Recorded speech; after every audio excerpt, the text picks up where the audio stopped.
Hi friends, YouTube ಚಾನಲ್ಗೆ ಸ್ವಾಗತ. ಆಸೆ ಧಾರಾವಾಹಿಯ ಸೋಮವಾರದ ಸಂಚಿಕೆಯಲ್ಲಿ ಏನಾಗ್ತಿದೆ ಅಂತ ನೋಡೋಣ ಬನ್ನಿ. ಸೂರ್ಯ ಆಮ್ಲೆಟ್ ಹಾಕ್ತೀನಿ ಅಂತ ಮೊಟ್ಟೆಗಳನ್ನೆಲ್ಲ ತೆಗೆದು ಕೆಳಗಡೆ ಬಿಸಾಕ್ತಾನೆ.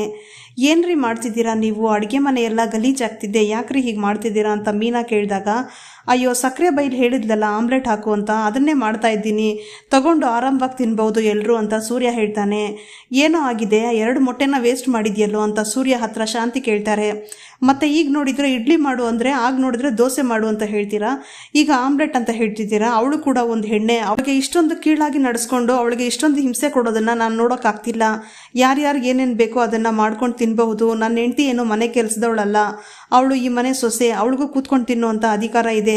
ನಮಗೇನು ಬೇಕೋ ಅದನ್ನು ಮಾತ್ರ ನಾವು ಮಾಡ್ಕೋತೀವಿ, ಅಪ್ಪನಿಗೆ ಏನು ಬೇಕೋ ಅದನ್ನು ಮಾತ್ರ ಮಾಡ್ಕೊಡ್ತೀವಿ, ಇನ್ಮೇಲೆ ನಿಮ್ಮ ಅಡುಗೆನ ನೀವೇ ಮಾಡ್ಕೊಳ್ಳಿ ಅಂತ ಸೂರ್ಯ ಬಾರಮ್ಮ ಮೀನಾ ಅಂತ ಕರ್ಕೊಂಡು ಹೋಗ್ತಾನೆ.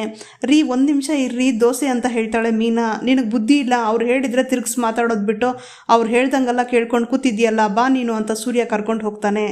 ನಿಜವಾಗ್ಲೂ ಇವ್ರು ಯಾಕೆ ಹೀಗೆ ಆಡ್ತಾರೆ ಅತ್ತೆ? ನನಗೆ ಊಟ ಬೇಡ, ನಾನು ಹೊರಗಡೆನೇ ತಿನ್ಕೋತೀನಿ ಅಂತ ಶ್ರುತಿ ಹೋಗ್ತಾಳೆ.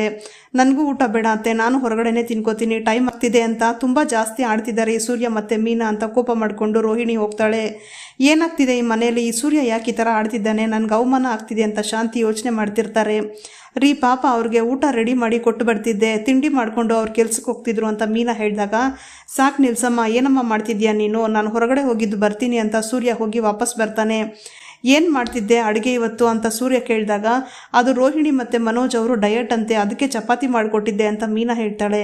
ಇನ್ನು ರವಿ ಮತ್ತು ಶ್ರುತಿ ಹೊರಗಡೆನೇ ಏನೋ ತಿಂತೀನಿ ಅಂತ ಅಂತಿದ್ರು, ಗೊತ್ತಿಲ್ಲ ಅಂತ ಮೀನಾ ಹೇಳ್ತಾಳೆ. ಸರಿ ಆಯಿತು, ನಿನಗೆ ಅಂತ ಏನು ಮಾಡಿಕೊಂಡೆ ಅಂತ ಸೂರ್ಯ ಕೇಳ್ತಾನೆ. ಅದು ಅಂತ ಮೀನಾ ಅಳ್ತಿರ್ತಾಳೆ. ಹೇಳಮ್ಮ ನಿನಗೆ ಅಂತ ಏನು ಮಾಡಿಕೊಂಡೆ ಅಂದಾಗ, ಅವರೆಲ್ಲ ತಿಂದ್ಬಿಟ್ಟಿದ್ದು ಮಿಕ್ಕಿದ್ದನ್ನು ತಿಂದೇರಿ ಅಂತ ಮೀನಾ ಹೇಳಿದಾಗ, ಆಗಿದೆ ನಿನಗೆ ಅಂತ ಏನಾದರೂ ಮಾಡ್ಕೊಳ್ಳೋದು ಬೇಡವಾ, ನಿನಗೋಸ್ಕರ ಏನು ಮಾಡಲಿಲ್ವೇನೆ ಈ ಮನೇಲಿ ಅಂತ ಸೂರ್ಯ ಕೂಗಾಡ್ತಾನೆ. ಜೋರಾಗಿ ಮಾತಾಡಬೇಡಿ, ಅತ್ತೆ ಕೇಳಿಸ್ಕೊಂಡ್ರೆ ಮಾವ ಕೇಳಿಸ್ಕೊಂಡ್ರೆ ಮತ್ತೆ ಜಗಳ ಶುರುವಾಗುತ್ತೆ, ಮಾವ ಬೇಜಾರು ಮಾಡ್ಕೋತಾರೆ ಅಂತ ಮೀನಾ ಬಾಯಿ ಮುಚ್ತಾಳೆ.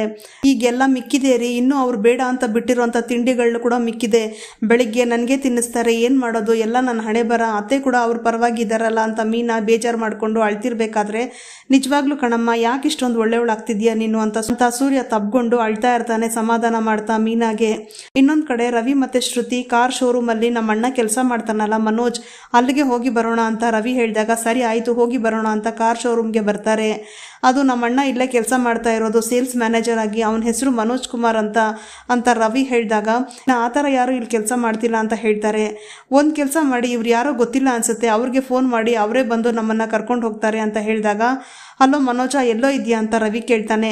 ನಾನು ಶೋರೂಮಲ್ಲೇ ಇದ್ದೀನಿ ಕಣೋ, ಯಾಕೋ ಏನಾಯಿತು ಅಂತ ಮನೋಜ್ ಕೇಳ್ತಾನೆ.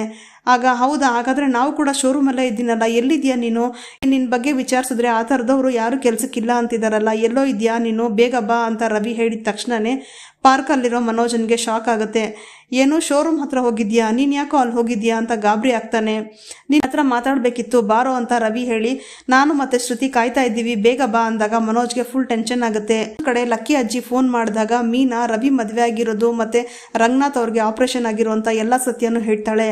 ಆಗ ಈಗಲೇ ಬರ್ತೀನಿರು, ನಾನು ನನ್ನ ಮಗನಿಗೆ ಹಿಂಸೆ ಕೊಟ್ಟವ್ರನ್ನ ಯಾರನ್ನೂ ಸುಮ್ಮನೆ ಬಿಡಲ್ಲ ಅಂತ ಲಕ್ಕಿ ಅಜ್ಜಿ ಮನೆಗೆ ಬರ್ತಾರೆ. ಇಲ್ಲಿಗೆ ಈ ಸಂಚಿಕೆಯ ವಿಡಿಯೋ ಮುಕ್ತಾಯವಾಗುತ್ತದೆ. ಈ ಸಂಚಿಕೆ ನಿಮಗೆ ಇಷ್ಟ ಆಗಿದ್ರೆ ಪ್ಲೀಸ್ ಲೈಕ್ ಮಾಡಿ, ಸಬ್ಸ್ಕ್ರೈಬ್ ಮಾಡಿ. Thank you.